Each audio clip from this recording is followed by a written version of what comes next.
Good afternoon! Hi, everybody. I'm Randall Hampton. I'm the author and illustrator of the Little Game Master series of children's books. This is Drawing Conclusions.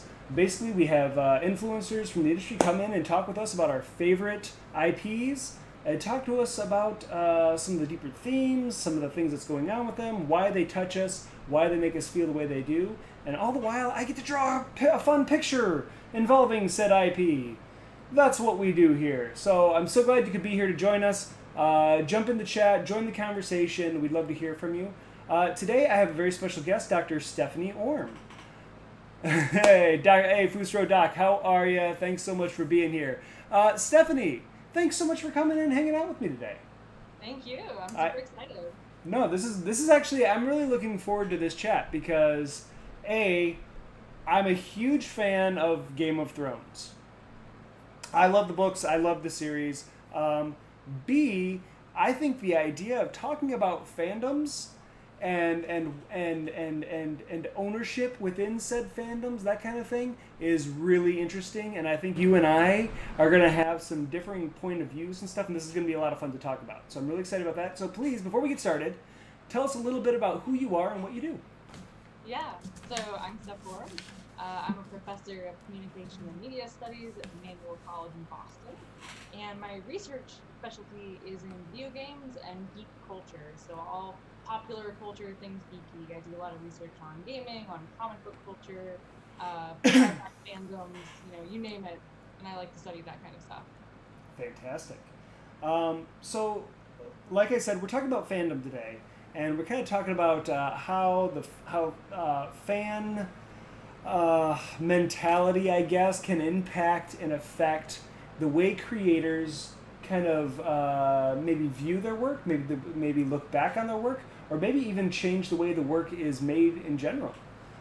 So I'm really excited to talk about that today. So tell us a little bit about why we're talking to you about fandom. Like give us kind of a deep dig into what you can bring to the table for us. Yeah. So as I mentioned, I do a lot of research on popular fan cultures. I've published on the comic book culture scene in the past, and I'm just really interested in the way that people experience fandoms because they are so interesting, Randall. Like the way that people, excuse me, put a lot of emotional investment into these different IPs and what does it mean when things don't have the outcome that they desired, right? Like people get really, really passionate about this stuff. Yes. But also just how they make meaning from these things, right? So okay. I do a lot of talking to people who are fans of these IPs about their experiences, the good and the bad. So I spend a lot of time in these worlds myself too. So I think it's cool to have that first person sort of personal knowledge about these things, but also so much of my work involves going out and talking with people about why these different IPs are so meaningful to them. Sure. Fantastic. So before we get started, there's one thing I always ask everyone. People are saying that Steph's a little quiet. We're gonna pump you up just a little bit. We're gonna pump up your volume just a little bit for everybody. There we go. So one thing I ask everybody that comes on the show, tell me you're going to a desert island. There's only 3 things that you can bring with you to introduce to the indigenous culture there from the outside world. Music, books, video games, what have you. What 3 things are you bringing to said island? All right.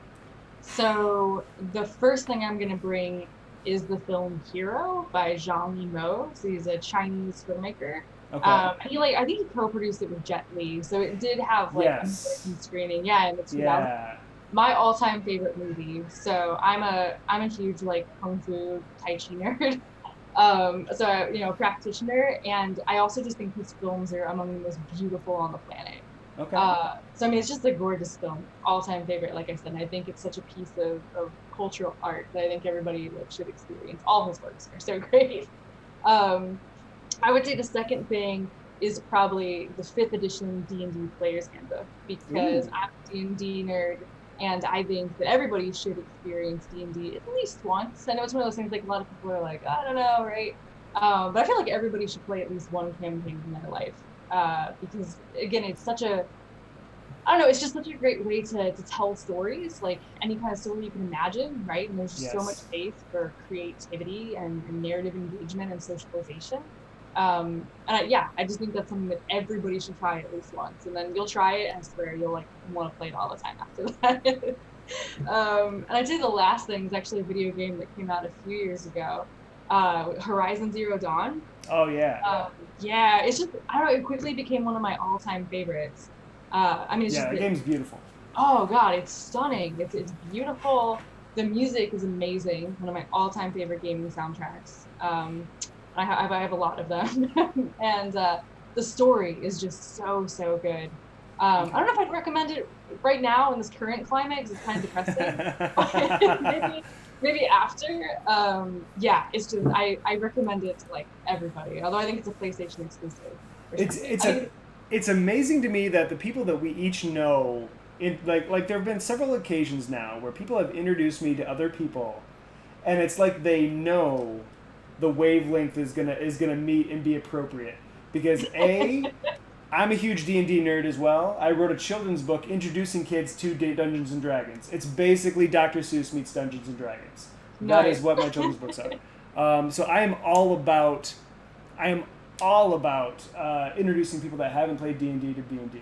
I love it. Yeah. It's a great idea. I think it's one of the best social exercises that you can have in a group of people. And those soft skills that playing D&D can teach kids especially, like cooperation, listening, and negotiate, being able to work with other people in those settings. I think it's an amazing thing. And there's so much great research coming out to support that too. Oh, sure. Absolutely. The other thing is, you mentioned with Zero Dawn, everyone that I've talked to, where we've come on here and we've talked about video games in one aspect or another, like the idea, the concept of the music in those games always comes up. Oh, With it's such a visceral part of gaming, and it's such an amazing thing. Like I talked with Shane Tilton about Castlevania, and Symphony of the Night is still one of my favorite games of all time, and the music is amazing. So good. It's so good. I talked about Final Fantasy VI with Rachel Cohort, and the music is so amazing. Yeah. So that's a common thread for me. I think more of my iTunes is filled with video game soundtracks than anything else. I was literally gonna say that. Like, story, actually, I'm always embarrassed that someday I'm gonna like lose my iPod or something somewhere, and someone's gonna find it and be like, "What is this?" You know what? Here at Geeks Like Us, we are unapologetically enthusiastic about our passions, and so things like video game music. I could do an entire episode of Drawing Conclusions where I don't even draw anything, and I could talk about video game music. Oh yeah. I love it. I love it. I love it. I love it. In fact, if I can find a composer or someone that writes music or is in the music industry that wants to come on here and do that, I'm down. We're going to talk about that. But today, we're going to talk about fandom. We're going to talk about the idea that a group of people, they come together, and initially they have this one common tie, this one common bond, this story, this music, this play, whatever it is. But people come together over this one piece of intellectual property, and they just love it, and they just eat it up, and it becomes a part of them. It just it kind of sinks their way into your soul, and you relate to it, you appreciate it, and then something happens. And everything gets turned around and twisted, and then the fandom's like, that's not how it's supposed to go. So we're going to talk about fandom today. And we're going to use, as a jumping off point, we're going to use Game of Thrones as a jumping off point, because especially in the last 10 years, Game of Thrones has had a huge impact on pop culture. Like, it's been massive. It's been the first 6 seasons, at least, were the most popular and successful series of television ever. And the most pirated of all time. I believe that, absolutely. Yeah. I absolutely believe that. So we're gonna work on we're gonna talk about Game of Thrones today, and today I'm gonna be working on a piece with Dany and Drogon. So she's going to be, this isn't like massive season 8 Drogon. This is going to be smaller, maybe season 4 Drogon. Because she can still actually fit his chin in one hand. So that's that. But let's talk about this. Let's talk about before we really start digging into what about Game of Thrones and the idea of the fandom behind that. Let's talk about why fandoms kind of come into being. Okay. So talk to me about that. What is it that book series or TV shows or movies or a series of movies? What is it that they do that really creates these followings and builds what we would call a fandom? Yeah. I mean, I think, if you look at the franchises out there that have the biggest followings and the most passionate followings, your Harry Potters, your Game of Thrones, your Star Wars, I think the things that those tend to have in common are these immense worlds, right? Like they're just massive in scope. They're fully fleshed out societies, right? The characters have really interesting backstories. And there's just a lot there that fans can sort of latch onto and see themselves in. And they tend to take us to really fantastical places, right? In the case of Harry Potter, people imagining that they have, magic powers, right? And going to school and living in a world where that's the norm. I mean, who wouldn't enjoy that, right? That sounds awesome. And even things like Game of Thrones, right, appeal to a lot of our desire for fantasy and sort of escaping the mundane of our everyday lives. So, I think again these big elaborate worlds that transport us from our own lives and we kind of imagine ourselves and escape into something more exciting, something more provocative. I think holds a lot of appeal to a lot of people, right?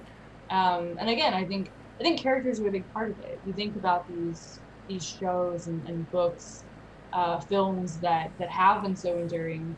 A lot of it is that I think again people find those characters relatable, right? So Sure. even in something like Game of Thrones, there's dragons and crazy things going on, but I think those characters always felt very human. They had very human motivations and very human needs and desires, whether that's fitting in or finding a soulmate or seeking power, right? Whatever that might be. And I think again, those are just like base human things, and so people are able to picture themselves and connect with those characters in really powerful ways. Escapism is huge for everyone, and that's why pop culture exists. That's why we watch TV. That's why we read books. That's why we listen to music. Is just to have that moment of levity, or that moment if my life were like this kind of thing. So I can absolutely see fandoms coming together and building up around. Um, uh, oh, okay. I'm looking at the chat. I'm like, what is going on? But I can see why people cling to those things, and in all honesty, why people cling to those things in droves, in groups. Um, I see. You can go to any convention or go onto any website, and you'll see go onto any Reddit or post Reddit where you'll find groups of people talking about any given topic. Mm-hmm. I mean, I think they build these communities, right? Like there's something exciting about like I'm really passionate about this thing, and here are other people who I can also talk about that thing with. Like, again, that's what I think makes things like conventions so special. Is I go to a convention and I feel like I'm with my people, right? There's So like so community is a huge aspect of it. It's absolutely finding other people with similar interests and making is it about making relationships as well? Yeah, I mean, I think so. I think again, there's something really meaningful in connecting with other people who share the same passion for something that you do, right? And it is, um, sorry, laughing at some smack talk happening between some viewers on stream. Um, but yeah, I think that is cool. Again, it's just like one more way for us to connect with other people, which again is like a base human thing, right? So to be able to relate to other people about something, and popular culture is one more way that we can do that with people.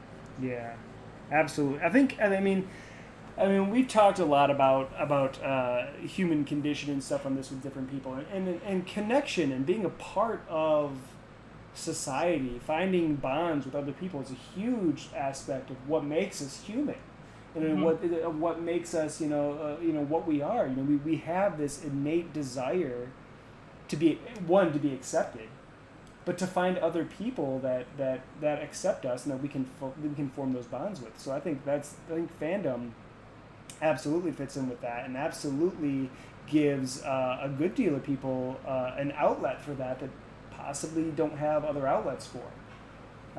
Absolutely. Um, so what helps build these fandoms into the monsters that they become? Like, is it the build up? Is it the continuation of a series that helps to kind of feed the beast kind of thing? I think there's some truth to that, right? Like you again, if you think about the biggest, most diehard fandoms out there, right? And Star Wars, comes to mind immediately. It is again these really expansive universes, right? Like, and I think Star Wars is a great example because you have the films, you had books, right? There's been like several spin-off TV shows, video games. It's really managed to seep into kind of every vein of American popular culture. And when something is that big, it's literally more content to engage with, right? Like, Sure. Okay. and Yeah. it's more to also be upset about at that point, right? When something doesn't go the way that you're expecting or kind of hoping for it. So I think, in some cases, we're literally talking like a case of there's just so much substance out there, right? Which is great. But again, I think that can sometimes create these monstrous fandoms that we're kind of hinting at, right? Okay. Well, let's talk a little bit about let's bring that right there into Game of Thrones. So Game of Thrones, George R. Martin did a great job of building this very rich, diverse, lore thick world. I mean, there's a lot of history in it. There's a lot of lore in it that the fandom, that the readers, and then later on the viewers just latched onto and just ate it up and ate it up. And Mhm. I mean, first and foremost, that's a credit to George R. Martin for having this imagination that built this world that he knew would be uh, um, uh, uh, available to us. We could relate to it. The fact that he took so many of his ideas from real world situations and real world parts of history, War of the Roses, the wall, the Hadrian's Wall in England, that kind of thing. But then bringing it to that fantastic scale. I mean, that helps to make it to level it to create that level ground for a fandom. But then he just started building on top of it. So why don't you talk to us a little bit? Talk to us a little bit about Game of Thrones and how he created it and give us like maybe a brief rundown of what the story behind Game of Thrones is. Yeah, yeah. I mean, Game of Thrones is in some ways your typical high fantasy, with again some actual ties to real historicism. But yeah, by and large, your typical high fantasy sort of setting, right, in that medieval kind of background. And it is interesting because it tends to follow, both the books and the films sort of follows a few different paths, right? You have the Starks, who are sort of supposed to be like our home team in some way, right? Yeah. The Stark family who live in the north. Um, the children of at first seemingly the main character of the show. And we kind of follow their separate journeys as they sort of spread out and pursue different paths throughout the show. So Jon Snow is a character that even if you haven't watched Game of Thrones, you've probably heard about him because again, this Game of Thrones kind of became so pervasive in popular culture. And he's the adopted brother who's brought into the family, but is treated for the most part very much like blood. And his younger sisters, right? His older brother Rob, and a couple younger brothers as well. But then you also have, on a completely different continent, right? You have a young woman, Daenerys, right? We're watching being sketched right now. And so she comes from the Targaryen family, right? And they, used to be kind of large and in charge, and have kind of fallen from graces since then. And a lot of her family's gone, and she's kind of taken upon herself to restore the family, right? And then she's for all intents and purposes in the show and in the books, a conqueror, right? So she's sort of on her personal mission to go and seek out what she believes is rightfully hers by birth, right? Her family used to be um, adopted. That's a spoiler. I guess everything's going to be kind of spoilery at this point. Spoilers. Hold on 1 second. Hold on. I'm gonna do this the right way. Okay, hold on. Big red letters. Spoilers. Okay. All right. Even before I am destined, even before that specific part of his adoption, it's always he's known as like as not being completely blood. That's acknowledged in the next one. Yeah, I mean, he's the bastard of Winterfell. Yeah, exactly. They literally call him that, so it's not a secret. Yeah. not a spoiler, totally. So you've got the Starks, you've got Dany, doing her thing, being a conqueror. And you've got a few other different parties, right? You also have the Lannister family in King's Landing. So that's where, you have the throne that oversees all the 7 kingdoms, right? These different regions in which the story unfolds. And they're all about power, control, and have long been at odds with the Targaryens, right? So their big concern is Daenerys trying to lead this uprising, right? And slowly trying to conquer all the continents, and ultimately she wants the throne that the Lannisters have, right? And so what I think is really neat about Game of Thrones is how it is able to simultaneously tell stories from all these different perspectives, right? Including like dozens of other characters. Sure. And tell this pretty neat, cohesive story in which they're eventually all going to converge, right? And they all have this like intersecting point in which everything kind of explodes. And so the whole journey of that series, whether we're talking about the books or the TV show, I think is about waiting for that convergence to happen, right? It's you've kind of watched each of these different paths, to run their course, and what happens when they're inevitably all going to come together, for the big final battle, right? So that's kind of the idea in a nutshell. There's obviously like a lot left out there, but high fantasy with a lot of players involved. Sure. Battle for the kind of stuff. Yeah, Game of Thrones is absolutely massive. I mean, the whole thing centers around the 7 kingdoms, and that's just in one continent. And each kingdom has their own power structure and their own family that runs it, and you get introduced to all of these families, the Greyjoys. Like you said, the Lannisters, the Baratheons. I mean, I can't think of what his name is, but down in Dorne. So it's thick and it's riddled with all these characters that you have to catch. Like, in all honesty, it's worse. It's worse than War and Peace in that there are so many names that you have to follow. Yeah. I read a lot of high fantasy books, and a lot of them will actually put like a glossary of names and stuff back, which I like because sometimes that's really useful. That's how you keep track of anything. Yeah. Yeah.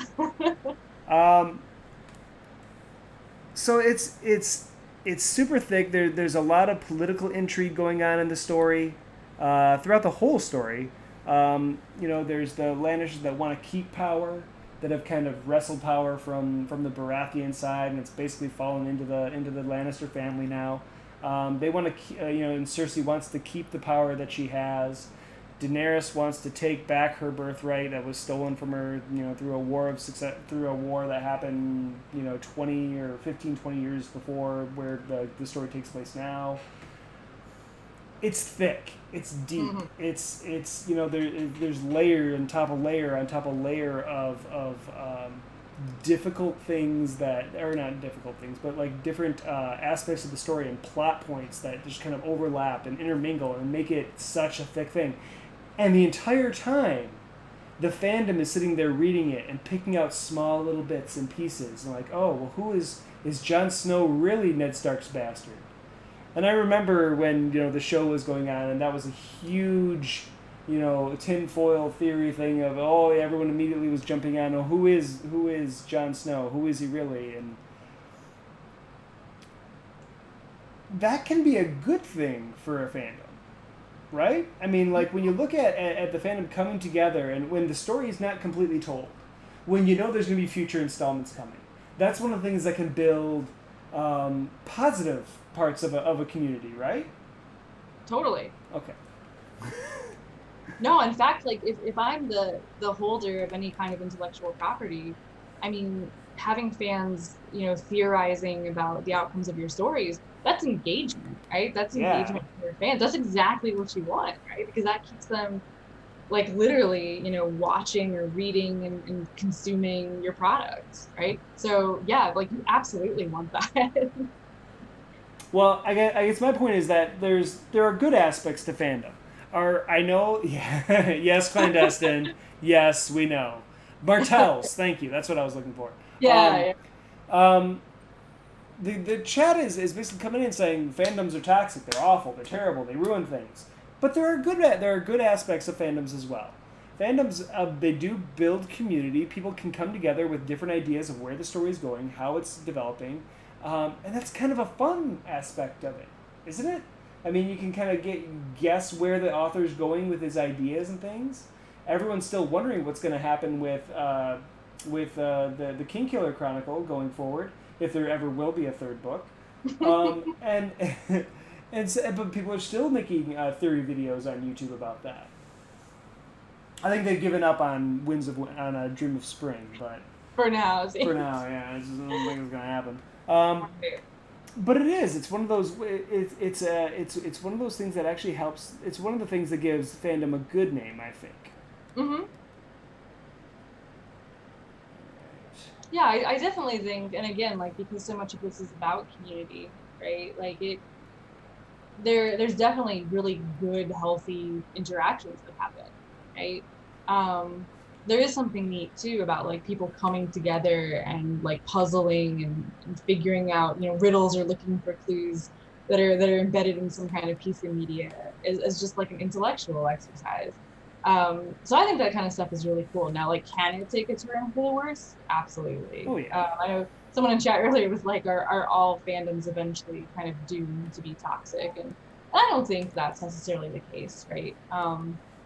I think there are some that, might lend themselves more to that than others. And again, I think some of that is, again, the more expansive and bigger the world is and the longer it lives for, it just opens itself up to more space, right, for people to be critical and to, again, the more you can engage with something, the more you also have space to reflect on what you like and don't like about it. But I don't think that inherently they all become awful. Now, is it the fandoms or is it the internet that ruins them?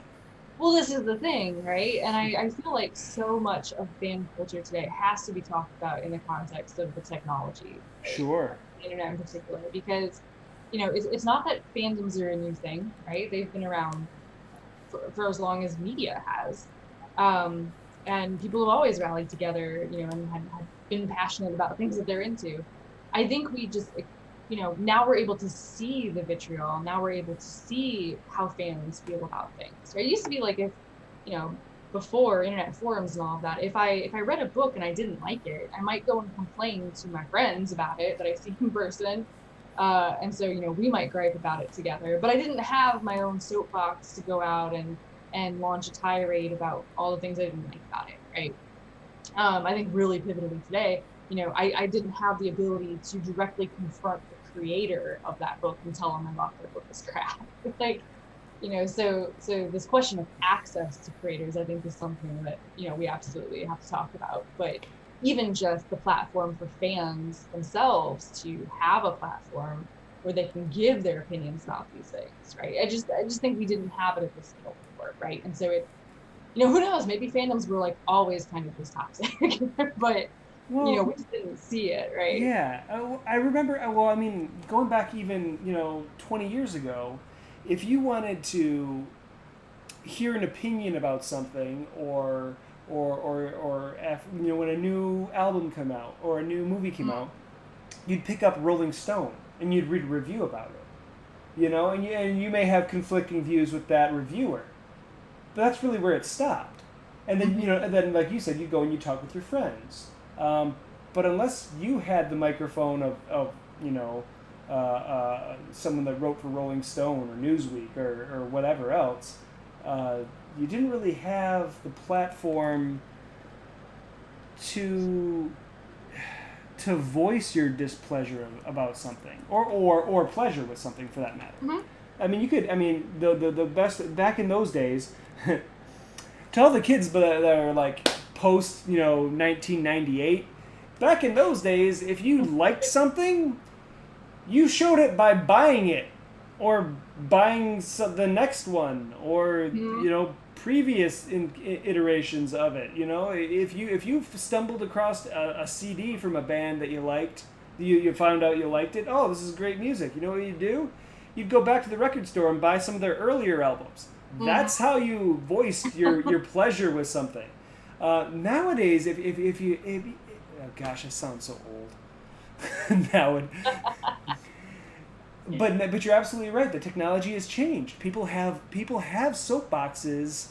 Every single person that has a Facebook page or a Twitter account has a soapbox that they can stand on, and they can shout into the ether all they want. And if people want to listen to them, they can. But it's still a part of the culture that we live in today, where we kind of take for granted that we think that our voices are so important and so meaningful that we just shout at whatever it is we want to shout at without thought of repercussion. Mm-hmm. Which is also an interesting aspect of fandom, because I want to jump ahead so many topics. We got a state of structure. Okay, let's get back to Game of Thrones first. Because this is all going to come back around. This is all going to fit back into Game of Thrones and how things developed over the last couple of seasons, and that's really where the heat and the hate and the toxicity comes from in this topic, at least. But let's go back. Let's talk about Game of Thrones. So Game of Thrones started, and it drew a massive following. They'd have viewing parties at bars for when the next episode of Game of Thrones came out. They'd have, people would get together at their homes with all their friends, and they'd watch, every week they'd watch the next episode of Game of Thrones. People that maybe watched the first season would go back and then they would read the books, or whatever the case is. But it created a fandom, and people bid on, and they loved it. Your book is bad, and you should feel bad. I know. You should feel bad about it. So with Game of Thrones, I mean, they did it. The first. I'll say this: I'm still a huge fan of the entire series, front to end. Mm-hmm. And I'm a creator. I write books. I am an illustrator. I make art. So when I look at people that make films, people that make TV series, they have a vision in mind. They have something set up in mind. They have a story that they want to tell. They have George R.R. Martin's books that they have, the ones that he's completed, and they have a vision for that. They have that to go on, and they have their interpretation of it. So I completely understand some iterations skewing away from the original source material. I get it. And as fandoms grow, some people latch onto the idea of the original material and using that as the end-all, be-all of what it should be. I mean, there's so many things that we can talk about in this that are in the same vein. We could talk about the Hobbit movies, the Lord of the Rings movies, and how the fandom just turned on it because it was different, and because there were little bits and pieces that didn't fit in with what was in the original source material.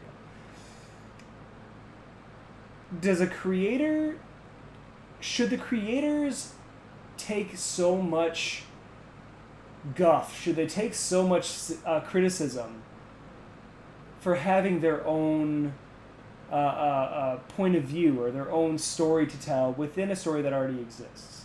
Mm.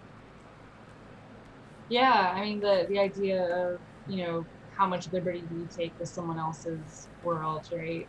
Right. Um, yeah, so you've been asked to adapt something into your film, Sure. right? And I think that word adapts. I think people don't always understand what that means sometimes, right? Like I think there is this expectation from a lot of fandoms that that means we're gonna get like a literal page to screen carbon copy, Right. right, of the original story. And then when it isn't that, people rebel, right? um, I don't know, that was just making me think it's not Game of Thrones, but I was thinking about like some of these Disney remakes Yep. actually, and the Yep. backlash to those, right? So like the Beauty and the Beast film, the live action one, which I actually haven't seen, but from what I heard, it was almost like a shot for shot remake. I remember seeing like a video someone put together, like scene by scene, and I think The Lion King was kind of similar, but it actually like lost a lot of its charm that the original. Yeah. See, Yeah, this is I totally understand where you're going with this. Okay, go ahead. I'm sorry. yeah, no. So I feel like sometimes, there's this idea that fans think they want an exact replica, right? Just in a different medium without thinking about how some of that stuff doesn't translate well, right? Or, what you got was basically just a repackaged of the original. And like maybe, okay, so maybe it turns out okay, but did you get something new? But I think in a lot of these cases, like I think The Lion King was a good example of this. Just like the realistic animated animals couldn't do a lot of the kooky things that would happen in the animated feature, the traditionally animated feature, that were like really, really appealing. And a lot of Sure. people, I remember reading the reviews, were like pretty bad on that particular film. Um, I refuse to watch any Disney live action movies because they're unnecessary and I will die on this hill. Yeah, I don't think I've watched a single one, to be honest. Here's my issue with remakes like that and change and this is really where we're getting into this idea of fandom. Like I grew up, I mean I was born in the 80s. I grew up through the 90s, so I remember when Aladdin came to theaters. I remember when The Lion King came out. I remember when Little Yeah, Mermaid came out. I remember when these movies came out and they were amazing and magical and they had so much gravitas to them, even as children's stories. hmm, But they were magnificent. And I don't know if it's Disney trying to cash in on that again. You know what I mean? Trying to cash in on like my generation, our generation's youth, because of course we want our kids to see these films. Oh, what? There's a new right. version of it where it's live act. Why wouldn't we want to? But it's almost a betrayal. It really is almost a betrayal in the fact that we had that when we were children, you Hmm. know, and that was an experience for us. Why wouldn't you just re-release those experiences? Right. Why do you need to take the same thing and dump millions upon millions of dollars into it to give something that doesn't. Hi, folks. My name's Randy. I'm a member of Fandoms Anonymous, and I this is exactly one of those things. I won't watch the Aladdin remake Yeah. because you can't do the genie like Robin Williams did as a cartoon. You know what I mean? It's impossible to recreate that. No disrespect to Will Smith. I loved Will Smith when I was younger. I mean, like all the MIB loved it. Fresh Prince of Bel Air, I'm there for it. Yes, but I don't see him as the genie. I'm sorry, I can't. It's just and that's I mean, should I give it a shot? Maybe I should. But this is the fandom coming out. Right. Right. Well, huge disaster thing. Disney doing soulless cash grabs? No. But I No. mean, it does feel a little like that, right? And I don't think, I can't really fault them. Like they're a business, right? They're a business. And I think what they were trying to do is smart on their part, and it's how do we widen the appeal Okay. of these IPs to a whole new generation, right? So it is, Sure. it's, oh, okay. And initially, right, I remember it was like was the Jungle Book the first live action one of these they did? Something like I Jungle. think so. I think it I was. feel Yeah. like that was the I first think one. so. I remember like seeing, I don't remember like what movie I went to see or whatever, but that being the trailer, they're visually striking. All these live action Yes. films are like Well, beautiful, you know? they have to be. I mean, the stories that are in them alone. I mean, they call for these grandiose, beautiful sweeping shots Yeah. and vibrant colors. And all, I mean, so of course they're going to be beautiful. Yeah. I mean, I just remember seeing that Jungle Book trailer and being like, wow, like, and I wanted to go see it actually originally because it was kind of this new concept of like, you're gonna take this childhood film that I remember I used to watch all the time, and seeing it kind of come to life, right, and like look real. And I maybe it's about like I don't know, trying to. It's easier for you to try and picture yourself in that world because it looks more realistic. I don't know. I don't entirely know what it is psychologically, right, that Why makes they did that it? appealing. But oh, Cinderella. Oh, you're right. I guess yeah, that's true. Was it? Oh, okay. Yeah. I Well, see. I never even saw the yes, Cinderella. seriously, I I don't want either. never even saw that. Okay. But at least with some of those early ones, I remember being like, those look so cool. And like, wouldn't Yes. it be cool to see this thing that I really loved, like Yes. reimagined? But then I think often they're not very reimagined. It's exactly the same. It's the same thing. I mean, it's the same story that we all know and love, but they've I don't want to say they've cheapened it, but they've taken it and just put a new face on it. Exactly. Yeah. So But then, that hurts, but yeah. But it's like, but then there's kind of two sides of it, right? Because I remember reading there was like really there's a lot of pushback against things like Beauty and the Beast, being like a replica of the original film. Why did we need this? But I remember so the Mulan movie, right? Like, oh, Rob Stark was in it in the Cinderella movie. What? I'm gonna have to go watch this now. um, but yeah, with Mulan, I remember seeing the trailer for that, and people were like, "What? There's no Mushu? There's no talking dragon? Then I'm out." see, Right? I'm all about Mulan. I want to see Mulan because I love that style of movie. I love kung fu movies. I love movies from that place in history and that point in our world. I think it's Mm-hmm. fascinating. I think it looks beautiful. I don't care that Totally. there's not a little talking dragon. Yeah, I This was is in the what's same funny. boat. I mean, Mulan was never my favorite movie either as a kid. I mean, it just wasn't. I enjoyed it, but it wasn't my favorite one. But I'm excited to see the new one. I'm all Yeah. over the place. I'm sorry. I'm ruining it for you. I'm killing it.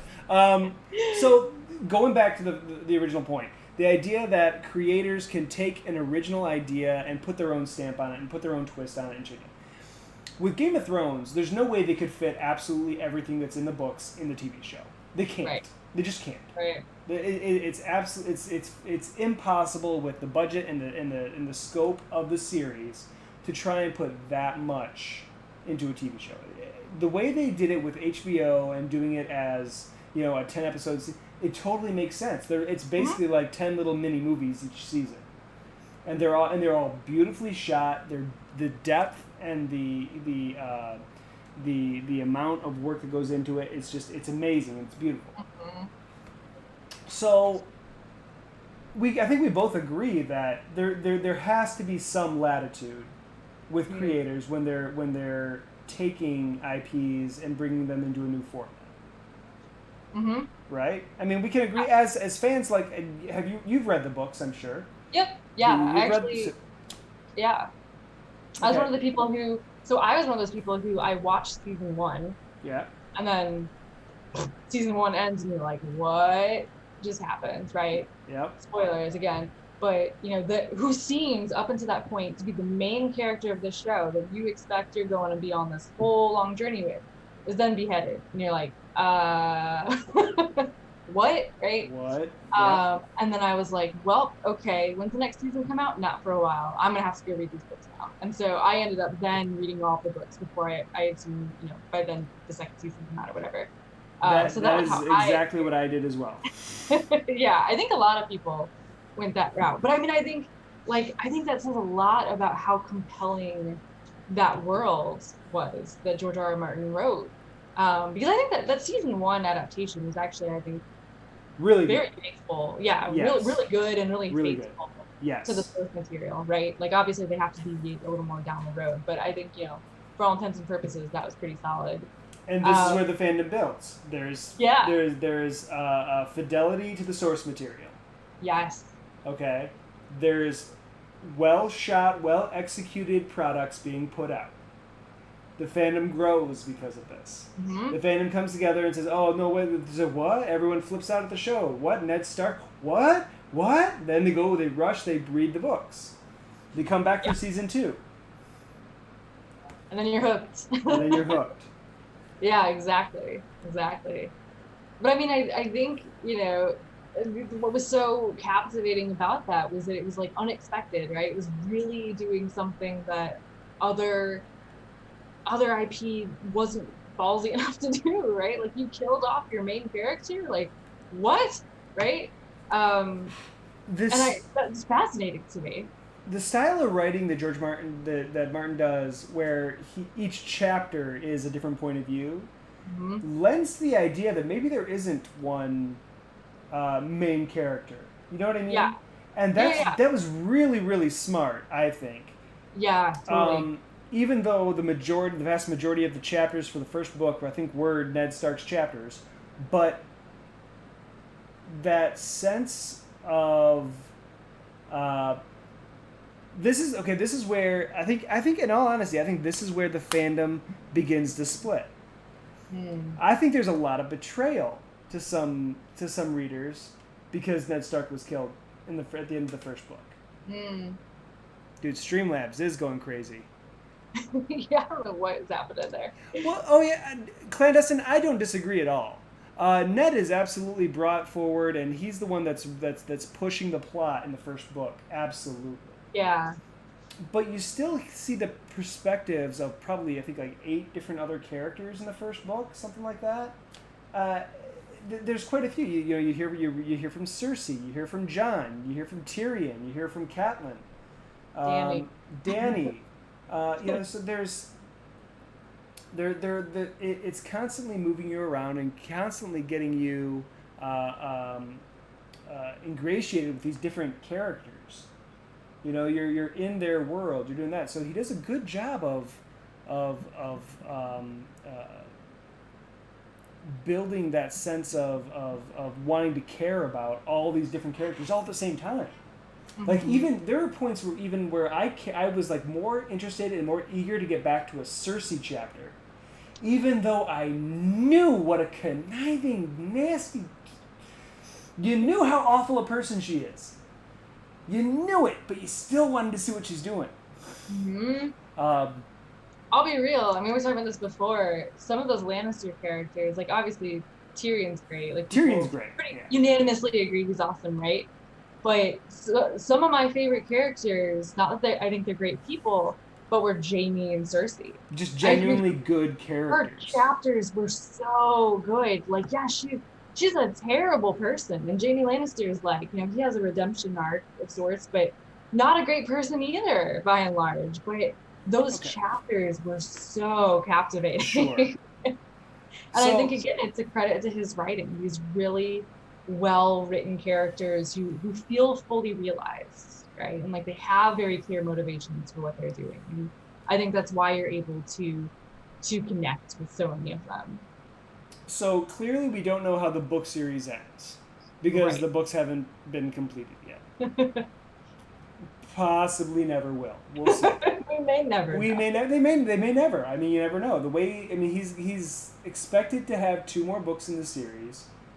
Book 6 is supposedly close, and he hasn't even started on book 7. So there's, I Right. mean, at his age and the way things are going, I don't expect to see that book finished by George R. R. Martin. I think that's fair. The TV show, on the other hand, did come to a conclusion. I think the vast majority of people within the fandom felt that the first 6 seasons were fantastic. The first 6 seasons of Game of Thrones, the TV show on HBO, were very good. And that's where the fandom starts to split, is at season 7, when some choices were made that veered away from what the books did. And started going on, I think actually that's at the point where they kind of ran out of source material. And, and they kind of started going on their own way. So this is where we need to pick up, okay? Talk to me about your thoughts. I want to hear your thoughts on the last 2 seasons first, before I say anything else. Okay. Here. Oh my gosh, it's already 3:20. I gotta get moving. Holy smokes. Draw faster. Alright, well, I'm about to get controversial up here. Alright. So for me, season 6 was when things started to take a turn for the worst, right? Okay. I wasn't as happy with season 6 as I was the other seasons, which I think are like some of the best television produced. Again, like just visually amazing and so well edited and directed, and again, like characters you cared about, right? All these things. I felt like by season 6, the pacing of things started to happen very quickly. Mm-hmm. And I felt like, there was definitely this sense of, okay, we're going to be wrapping things up in the next 2 seasons. And one of these seasons, by the way, is going to be much shorter than the others, for reasons. And so they definitely were feeling that time crunch, and how do we bring together all these threads that we've spent 5 seasons really taking our time with, slowly building something, and then it just felt like everything kind of snowballed and had to race downhill to get everybody, to the same place, right? Literally bringing people from all these different continents to the same place where everything converges and happens. And I started to feel like in season 6 already, that was, again, they felt the pressure, right? And things were really sort of picking up very quickly. By season 7, my general feel on season 7 is that, again, a lot of issues with pacing. I ultimately felt that the choices, the outcomes that came from season 7, so the things like, Dany turning evil, right, or whatever you can call it, her being overcome by the madness that the Targaryen to the Mad Queen, right? And just destroying, obliterating most of King's Landing, Jon Snow killing her, right? All of those choices, I actually support. I actually really loved most of the decisions themselves. I love that Dany, this person who we're kind of rooting for, or set up to be rooting for throughout this series. A lot of people, I think, are like, yeah, go Dany, right? That's awesome. Take back what's yours, lady power, whatever. That she turns out to be a villain herself, I think is just dang good storytelling, right? Okay. I think there's something really cool from a writer perspective. And you take someone who we've kind of grown to love maybe and really idolize, and then they become a villain. It's kind of neat. So, there's an example, right, of something that I really liked. Do I think it was completely executed perfectly? That's where I start to take a step back, right? Okay. So an example of this is the relationship between Jon and Dany, which, a lot of us, anybody who had read the books before, or again, a lot of the fan theorists online saw coming, right? It's sure. Okay, they're going to wind up together, Again, I think that's great. I felt like that relationship happened so fast. It came out of nowhere.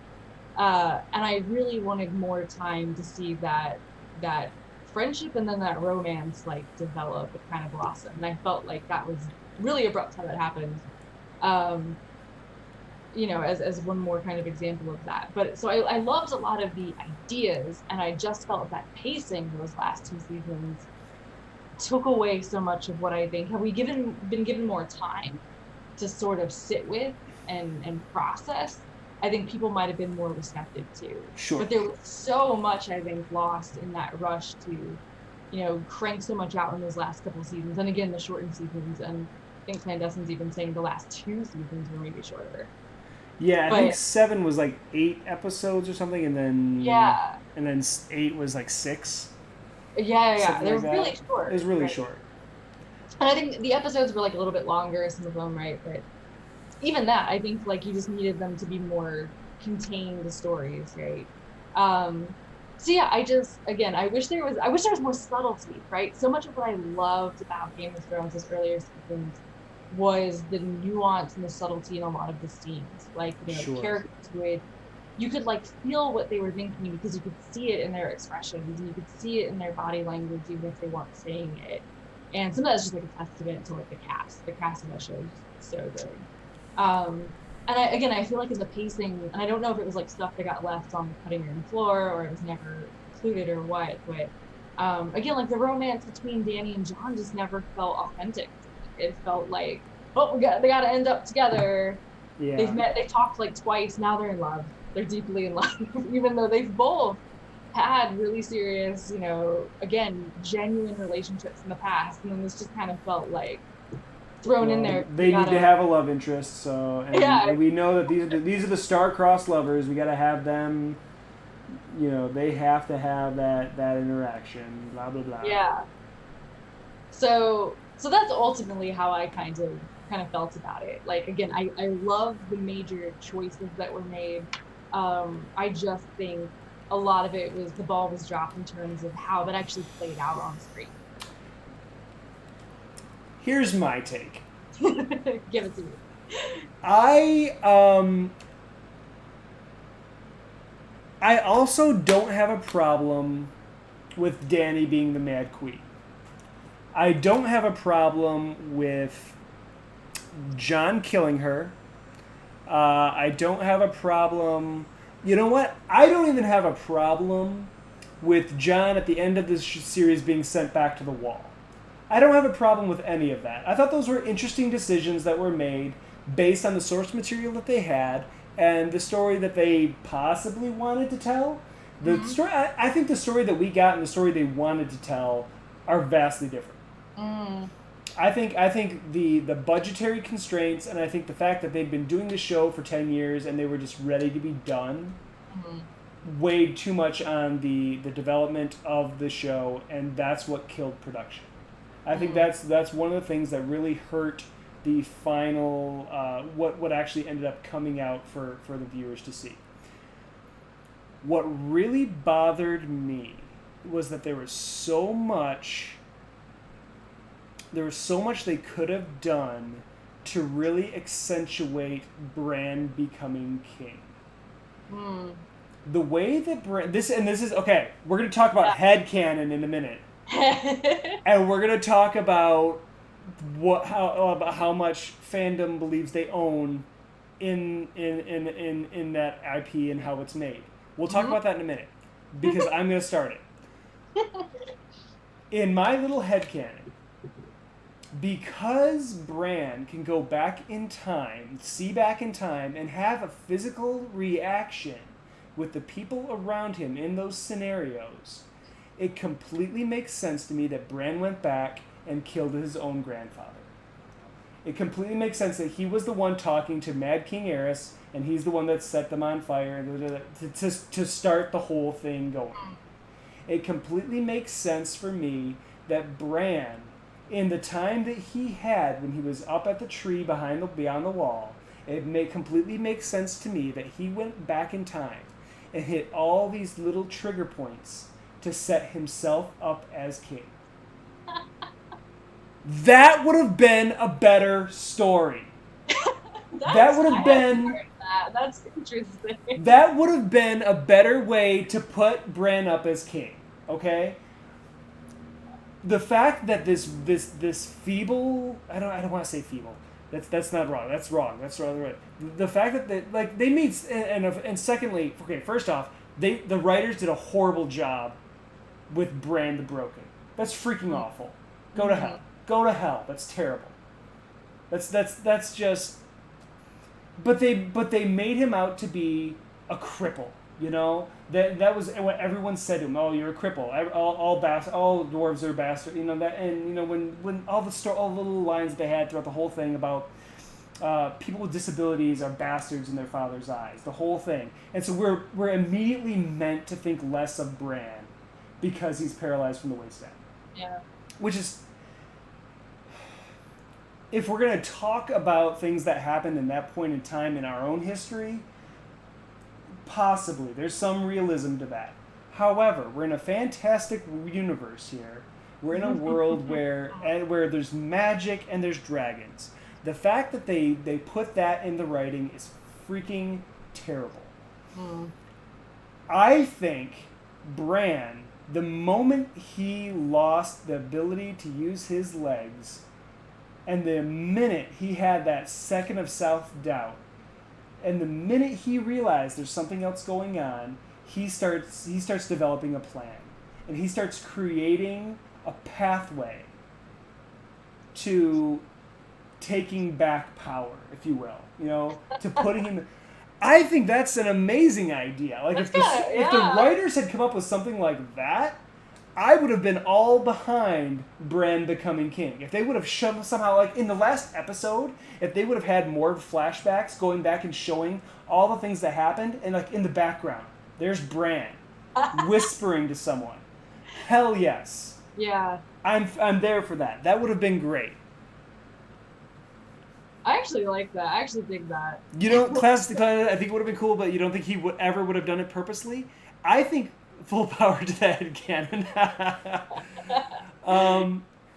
Yeah, see, but that's what I'm saying. They didn't do enough to get him there. All of a sudden, he's king. Yeah. That doesn't make sense to me. It was a little. I agree. I think and again, it's all because they ran out of time in production, and they had to push things so fast. We were actually, I don't think the entire like first 5-6 seasons, did they ever mention the prince that was promised at all? I don't think they did. I don't. In the books, they did. Yeah, right. In the show, they never did. But then all of a sudden, they start talking. One vague allusion to it in one of Melisandre's prophecies or something, but I'm trying to remember. There might have been like season 2 or 3, but they never like really do anything with that. There is no book or TV show evidence for this headcanon. Get the fuck out. There's not, but it's a cool idea. I mean, like I gotta say, like the way you described it, if I was watching it and like I don't know, like with and then that's compelling. It's kind of cool. I would have been like, that's compelling. like as much as Game of Thrones is all about shock and awe and leaving the audience saying, "What the hell just happened?" That makes sense to me in my own special little world. And that's just the Bran storyline. There are other storylines that were completely flubbed. The idea of the prince that was promised, that was just completely, that was brought up and then just scattered to the four winds. Mm-hmm. Like, never brought up again. In the story, in the books, we're led to believe that Jon is going to kill the Night King, or is going to put an end to the Night King in one way or another. Mm-hmm. I don't really have an issue with Arya killing the Night King at all. I was actually okay with that because Jon and Dany are the ones we're gonna fight. That's not Fran. We'll come back to it, clandestine. I promise. Jon and Dany are the ones that brought everyone to that point together to allow Arya to kill the Night King and to end that battle. So I'm okay with that. That doesn't bother me. That doesn't bother me at all. I mean, why else did she go through all the training and did she do all that she did other than to have some momentous notch on her belt of someone else that she killed? So check off someone else on her list. I really wanted her to kill Cersei. I wanted so badly for her to be the one to kill Cersei. Yeah, I definitely had that thought. I thought that was sort of where I at least saw that kind of building to. Except the A-Team.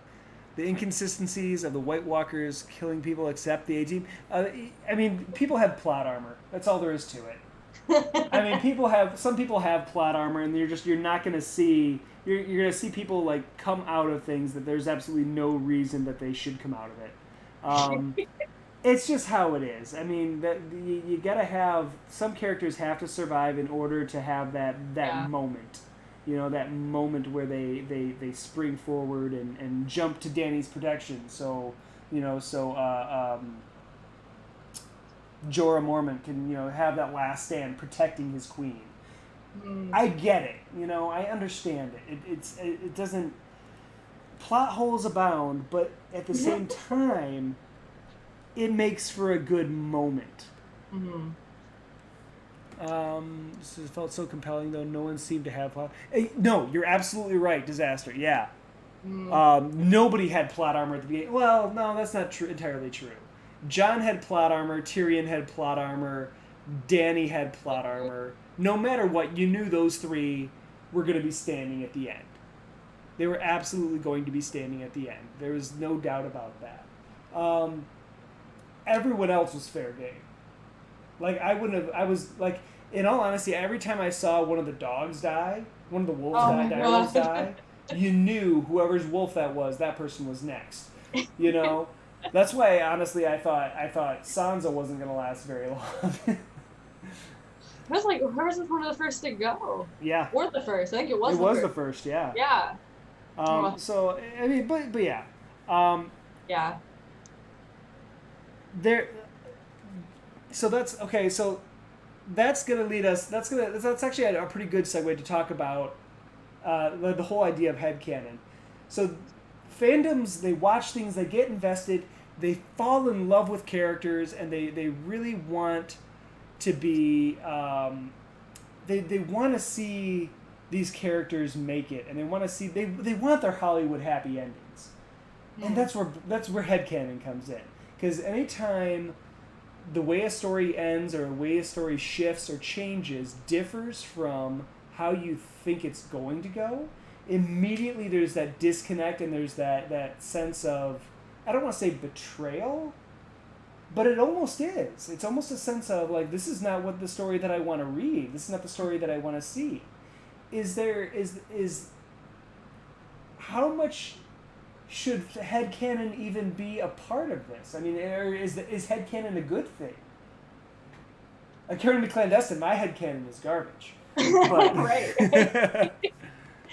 Some people like Randall are wrong. Some people like Randall are wrong. Look, he's being toxic. Yeah, seriously. Jeez. Yeah, but I mean, well, first of all, you can't deny people headcanon, right? Like, physically, you can't tell people that they have these, right? So, you know, we can't even say, like, should they exist, shouldn't they?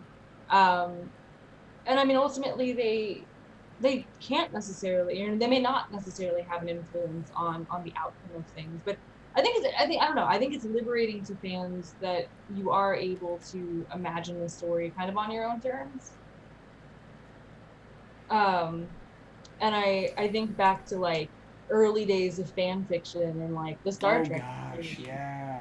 Right? Like, so much of that was, a lot of that was tied up in issues of, like, representation, right? Women were like, man, the female characters on this show kind of suck.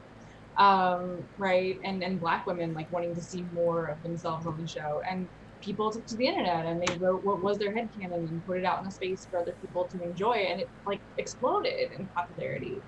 And in some cases, what's great about the internet is that stuff does get back to creators, and it might influence the product itself, which I think is really neat.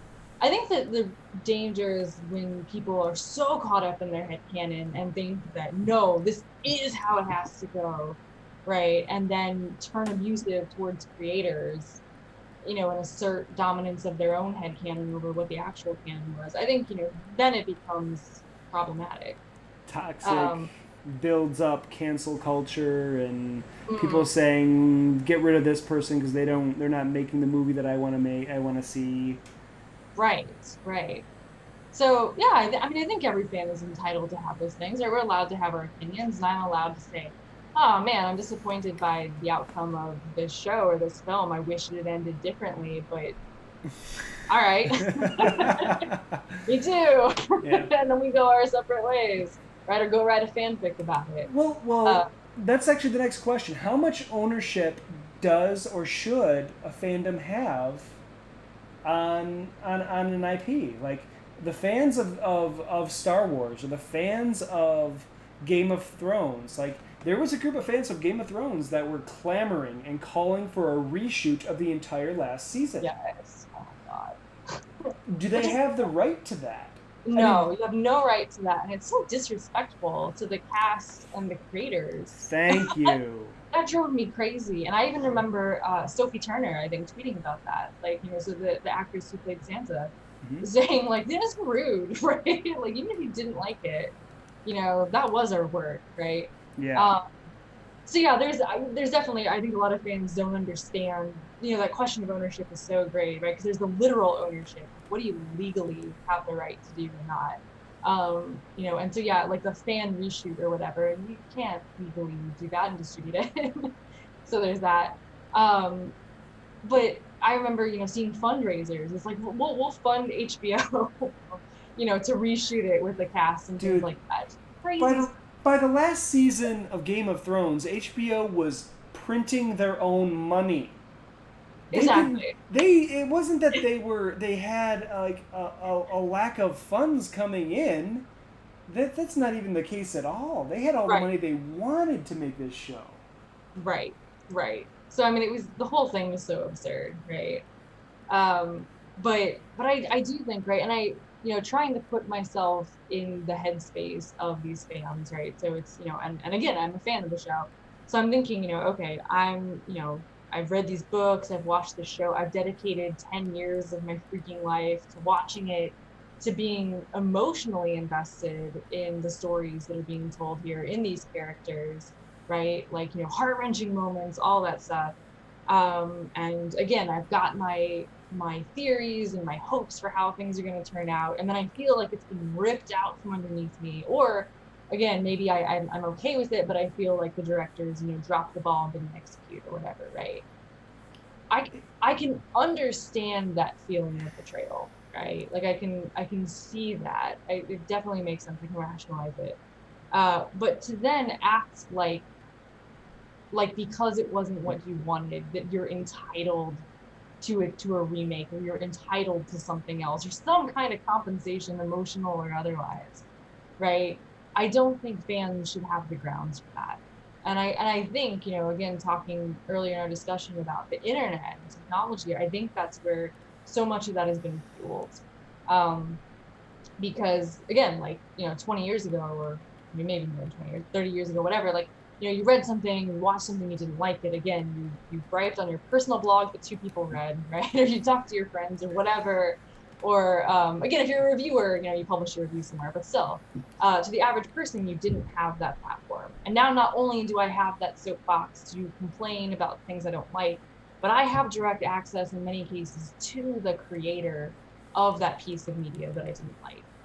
And that's where I think the ownership question gets really interesting, is me having the gall to tell these people, you told your story wrong. Right? Yes. Like, I. you ruined Game of Thrones, George R. R. Martin. How dare you? That's one thing that absolutely boggles my mind. And you get the same thing in so many different venues, no matter what it is. There are people that are screaming at Matthew Mercer on Critical Role because of how he runs his games, how Yeah, he's telling his story. It's his story, it's his game. He can do whatever he wants. He's the yeah, one creating it. Him and his friends sitting at that table, they're the ones that are creating something. The people that filmed Game of Thrones, the people, D&D, the Dave and Dave, the people that directed and ran the show, the producers, those are the people that put in the blood, the sweat, and the tears to make something, to tell a story. It's theirs. hmm, They went through the birth pains. You know what I mean? right, right. You don't get to sit there and tell them their baby's ugly. But It's people feel like they have that right. but why? That's what I don't Again, understand. yeah. It's like because you spent money on you spent $5 a month on an HBO Go subscription, you get to bitch about it. No, because Right. you went out and you bought the DVD box set. You didn't like how it ended. Don't buy the box set. Yeah. Don't I mean it's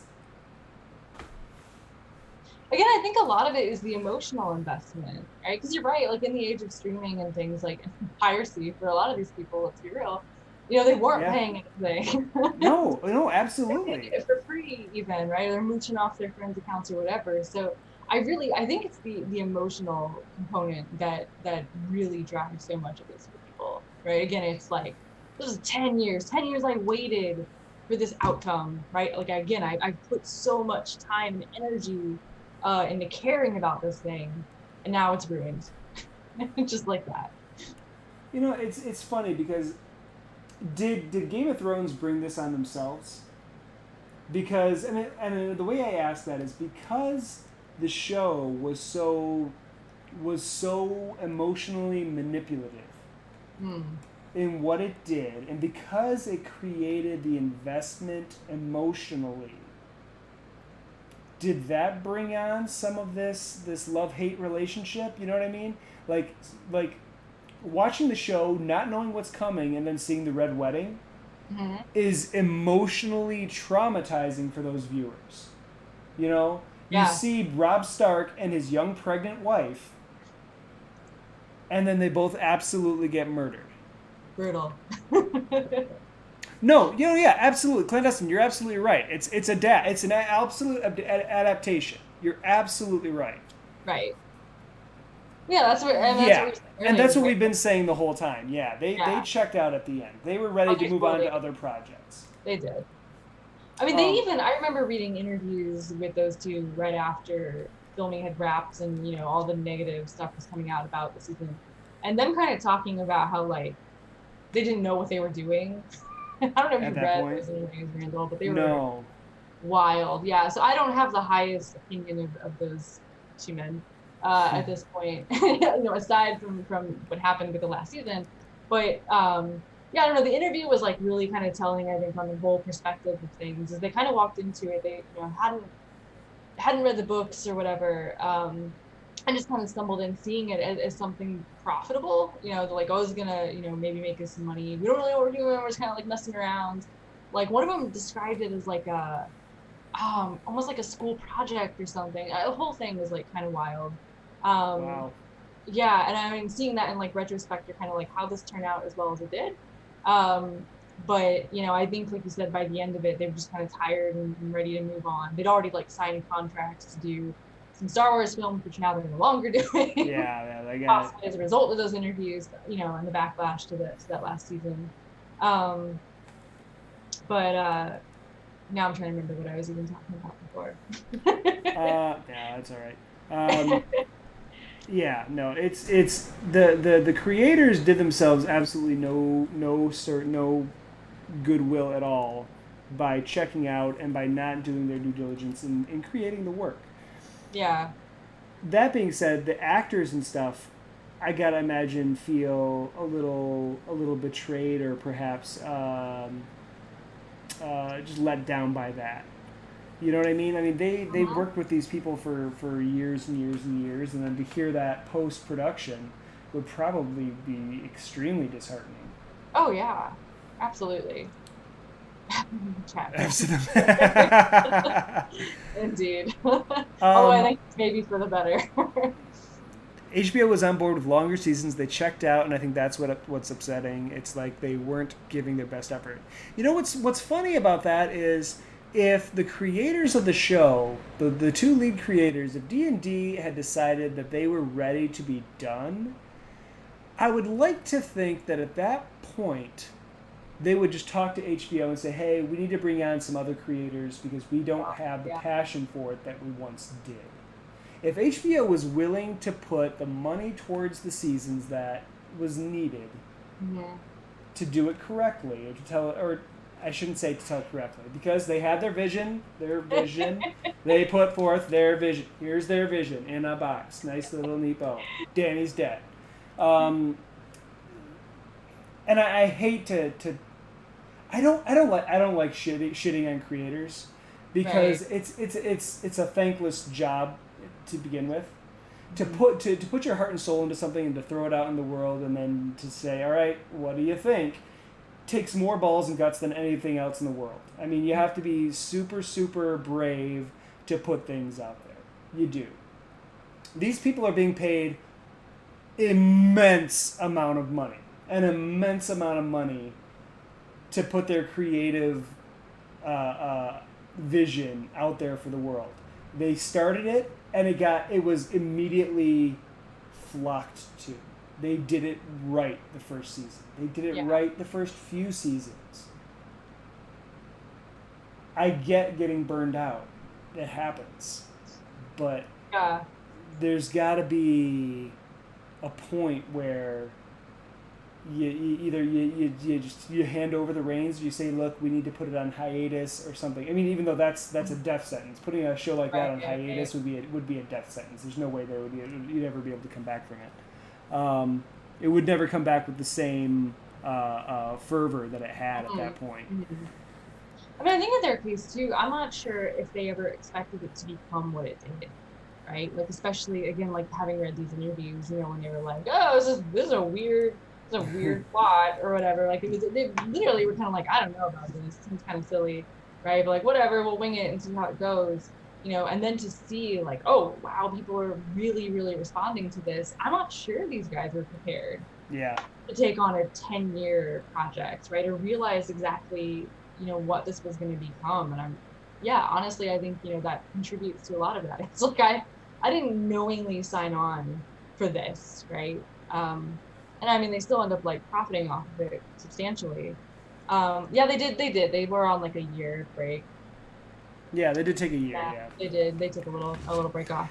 Well, they put it on hiatus just for production reasons, is what we were told, at least. The weather. The weather in Iceland. It was like, oh, who knew? It's it didn't snow or it did. I don't even remember what it was. Right. But yeah, I don't know. I wonder. Like, that's just, I don't know. 10 years is a long time to do anything. It is. And I think even those actors, and again, I'm thinking about like other franchises and stuff that have gone on that long. I think there just comes a point where like you've invested so much, like that's been your whole life. Yeah. And some of these, like, the young actresses on the show and young actors, like that's the first big thing they've ever done, and that's like all they were. That's what they're known for from now on. What they're known for forever. That's the first part of their byline. Yeah. And I mean, by the time you get to the end of it, I think you're like ready for it to be done, to put it to rest and do other stuff. That's like you always seem to say that after. I think I read somewhere Kit Harington was like, finally I get to cut my damn hair or something like that. Oh my gosh, yeah, right. I mean, think about the contracts for stuff like that. Like, he couldn't change his hair for 10 years. Right. So it's funny. Paige, we're actually going to be show actually ends at 4:00, so we got about 8 minutes left. And I'm not anywhere near done to any kind of. No, I got too wrapped up in talking on this one, guys. I'm sorry. We got quite a bit done here. We got a little bit of Drogon going. I'll try and get as much of his right wing in there as I can. I will continue working on it. It'll get posted up eventually, and this will actually probably be added into the GLU coloring book as well. Yeah, Dr. Ryan is working on putting together a coloring book with all the stuff from Drawing Conclusions since we started doing it. So that's going to be coming out there and be out there in the ether somewhere at some point. So that should be fun. Cool. Yeah, chat. Maisie Williams, I'm so happy for her. I'm glad she's like on doing other things, and like I feel like some of the other ones, their careers like haven't quite taken off as much, but she's doing stuff. She's cool. Doing stuff. Sophie Turner had her stint with doing X-Men, even though they were all terrible. I know. I was so upset. I wish those movies were just bad. They're not good. They were just bad. They're bad not movies. Good. Fox just was never good for X-Men. I mean, the first couple X-Men's way back in the early 2000s were enjoyable. But yeah, they just never amounted to what they could have been, and it just, whoa, hey there. Agreed. But yeah, that's more fandom talking. but in all fairness, I mean, I read, X-Men comic books since I was a kid, Yeah. I think that Jim Lee, when they rebooted X-Men and Jim Lee did the cover. That big splash 4-page panel cover of all the X-Men together. Like, that was like my first, I saw that and I was like, what? So cool. This is amazing. Yes. Yeah, I mean, I was like 10 years old at that point, but I think it was like 91. I think something like that. I don't know. But anyway, uh, so yeah, so for all you people, her acting is dope. She was also great in the last couple seasons. Yeah. Of Oh, Glow. Sophie. Oh sure, yeah, no. I'll be honest. I was all about Sansa being queen. Me At the too. end of the story, I I was. was all about that. Yeah. Um, Part of me is actually really glad though. Like I'm totally fine with where Sansa ended up, Queen in the North. Totally cool with that too. Like I dug that. I thought that was awesome. Um, I think I was fine with Arya's story about how she just left. She just Yeah. pieced out. I'm okay with that. Hmm. That's fine with me. There are little moments. There were little moments in the last couple seasons that I actually really enjoyed. I Hmm. really enjoyed Littlefinger getting his comeuppance. That was good. I enjoyed that a lot. Um, I there are brief shots, even though it made no sense for them to do it. I loved like the Avengers style walk off of all the men going north of the wall to Oh get a yeah, white. Like it made no sense for them to go and do yeah. that at It's so all. But it easy, was but such a like cool great. shot. Yeah, it was so fun to watch. Yeah. Um, no, yeah. Clandestine. Yeah, I'm actually I'm glad that Sansa ended up being Queen in the North because there's still a Stark in Winterfell, Yeah, and yeah. that was just like I'm totally down for that. That was awesome. I thought that was It great. was good. Um, uh, I loved that. Like the few little moments that they actually gave a nod to the fandom, where like when Gendry came back and Davos is like, "Oh, I thought you were still rowing." Things like that. Like I Right. like giving a nod to the fandom is always it can be a good thing. Um, Totally. it Totally. can absolutely come back and bite you, but like things like that, I thought that was just great. I thought that was just hilarious. I will say like the one character arc that I was probably the most upset about was Jamie's, just because he had like one of the best redemption stories Yeah. like ever told, and he was always a favorite character of mine in the books, even when he was like quote unquote bad or whatever. Mm-hmm. Because he was so um I don't know, there was just like so much nuance and so much depth and conflict in him. Yeah. And he strikes you as like this guy who it does have some kind of nugget of good in him, um, but has this like loyalty to his sister. And I do wish like after he got together with like Brienne and stuff, like that was so awesome. And I wanted that ending instead of what we did get. Yeah. But I'm also like I can kind of see it, and again, maybe it was just a matter of how it actually played out on screen. Sure. But yeah, I'd say that was like the one thing that I was kind of the most let down about. Yeah. Well, I tell you what, we've got like 2 minutes left. The image did not get done. I'm sorry, folks, but we got a lot done. We got to see a cool dragon get drawn. Um, uh, Stephanie, why don't you do me a favor and tell everybody where they can come across you, find you on the internets and all that, Sure. and tell us a little bit, yeah, if there's anything you're working on, anything you're looking to publish, anything like that. Cool. Yeah, so I'm on Twitter a lot, and it's just my name. So it's at Stephanie with a PH and an IE. Actually, I'll type it in chat. Maybe it's easier. Um, oh, yep, got it. I'll obey the chat rules. Yeah, so it's just Stephanie Orme. Um, Here we go. Yeah, and I tweet a lot about this kind of stuff, right? Popular culture and geeky things and a lot of video game stuff.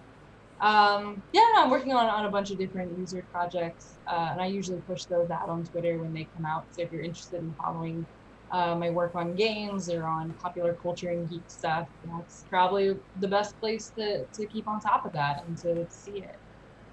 Fantastic. Um, my name is Randall Hampton. Again, I'm the author and illustrator of the Little Game Master series of books, books that introduce kids to tabletop role playing games and that kind of thing. I'm here every other Friday talking with amazing guests like Dr. Stephanie Orme. In 2 weeks, I will be talking with, oh my gosh, I just blanked on his name. Give me just 2 seconds. I'll be talking with Jack Birkenstock about the Muppets. Amazing. I'm excited about that too. That's going to be a ton of fun. So September 4th, I'll be here with Jack Birkenstock. We're going to be talking about the Muppets at 2:30 p.m. on that Friday. Other than that, you can find me over on my own Twitch channel, Randall_Hampton. I'm there all the time, from here every once in a while, throwing up drawing sessions, just chill art streams, that kind of thing. Periodically, I run a little D&D game for the Wormwood community, the Wormwood gaming community. We have people from Wormwood come on and play a game of D&D with me. I run it for some reason. I don't know why, but I manage it. We have a good time. So you can find me there. Dr. Stephanie Orme, thank you so much for joining me. This has been a lot. This went by really quick. Oh my gosh, time flew. Time flew. We talked about a lot. I don't know if we really covered everything that we wanted to cover, but we had a lot of fun. I really enjoyed sitting down and talking with you, so thank you so much for joining me. Yeah, thank you so much for having me. This was a blast. Absolutely. Everyone out there in the chat, thanks so much for stopping by. Thanks for hanging out with us today. We really do appreciate it. Stay tuned. Coming up, I believe we got Retronathon coming up later, and then we'll... Geeks Like Us is running pretty much every night, all night, every week, so you can always come back and hang out. Thanks so much, Booster Doc. Appreciate your support there. Everyone, have a wonderful weekend. Be safe, stay healthy, and make sure to love one another. Thanks so much. Have a great weekend, everybody. Bye-bye.